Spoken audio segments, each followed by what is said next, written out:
J'ai encore dû aller à quelques réunions du club, mais c'est devenu de moins en moins important dans ma vie. Le plus important, ça devenait Apple Computer, la société. Je devais consacrer mon énergie à plein temps à des choses qui allaient dans les produits vendus. Avec des sociétés comme Apple en train de se former et de devenir des affaires sérieuses, on a commencé à garder certaines choses secrètes. On ne pouvait pas divulguer à des membres du Homebrew Computer Club ses plans de production ou le projet sur lequel on travaillait. Il pouvait y avoir des concurrents qui auraient dit « Apple est en train de faire ça, montons un projet similaire ». Je crois que ça a mené à la fin du Homebrew Computer Club.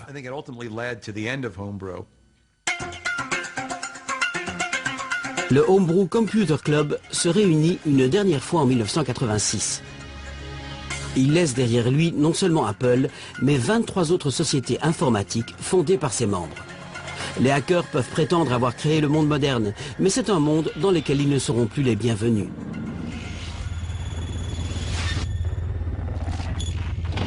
Le 15 février 1995, une chasse à l'homme ayant duré 2 ans prend fin quand des agents armés du FBI localisent un criminel recherché dans un immeuble en Caroline du Nord.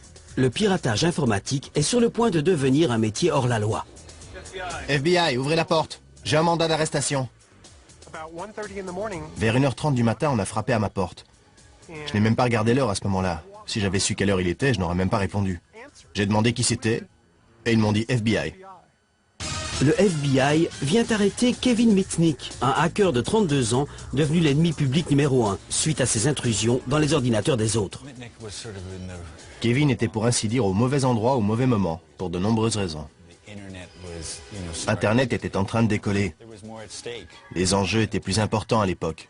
Et je crois que pour les médias et une partie du gouvernement, Mitnick faisait un excellent bouc émissaire. C'était l'homme à abattre.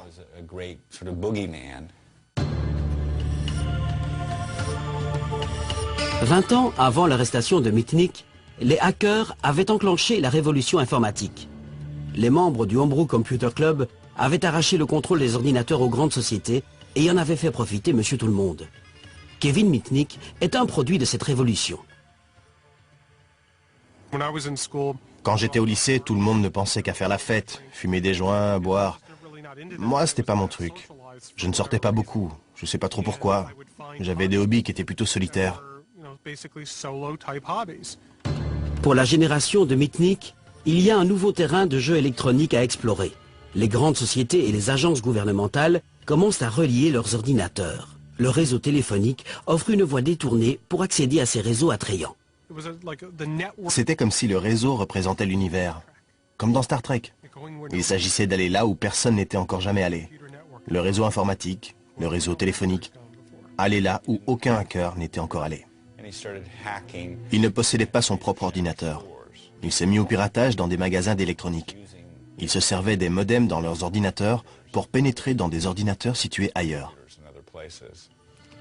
La nouvelle génération de hackers tire son inspiration des hors-la-loi de l'électronique d'une ère passée, comme le freaker Captain Crunch. C'était quelqu'un que j'admirais pour son intelligence, pour ses capacités et ses connaissances du réseau téléphonique. Comme les freakers, Mitnick déploie différentes compétences pour accomplir ses opérations de piratage.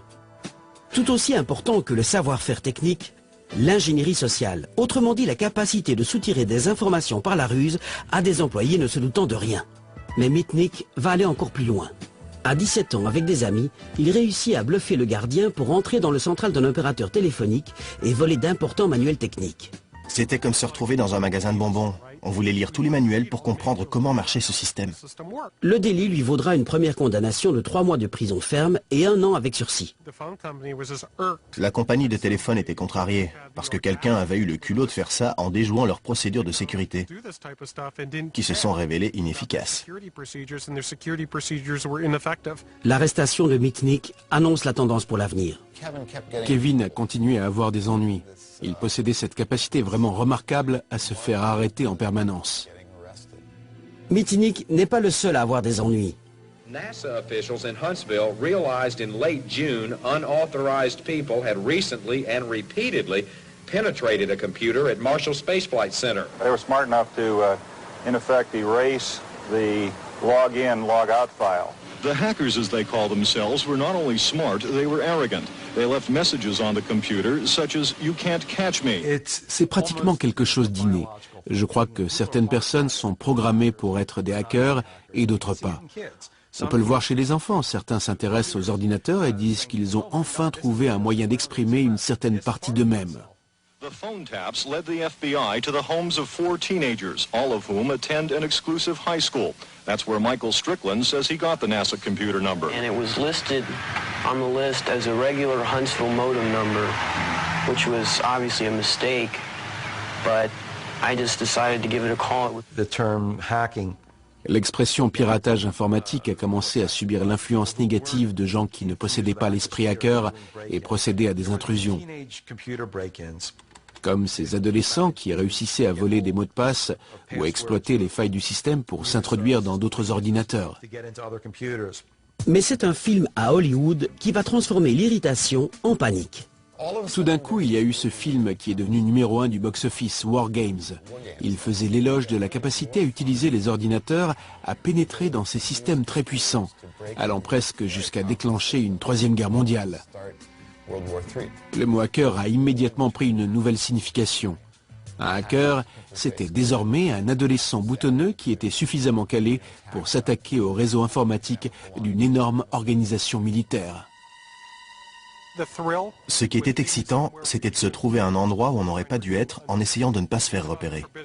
Il s'agit de découvrir des connaissances interdites, de tendre des pièges, de se montrer plus malin que l'autre. C'est une sorte de défi intellectuel. Il s'agit de contourner certaines mesures de sécurité informatique. Et c'est aussi une fuite en quelque sorte. Tandis que le réseau informatique s'étend, la passion de Mitnick pour l'exploration s'accroît. Il en vient même à délaisser sa femme et à prendre une chambre dans un hôtel pour se livrer au piratage 24 heures sur 24, 7 jours sur 7. Après l'apparition d'Internet, le domaine à explorer n'a plus de limites. À l'époque, Internet était difficile à sécuriser parce que le réseau était vraiment conçu pour faire circuler toutes ces informations sans aucune entrave.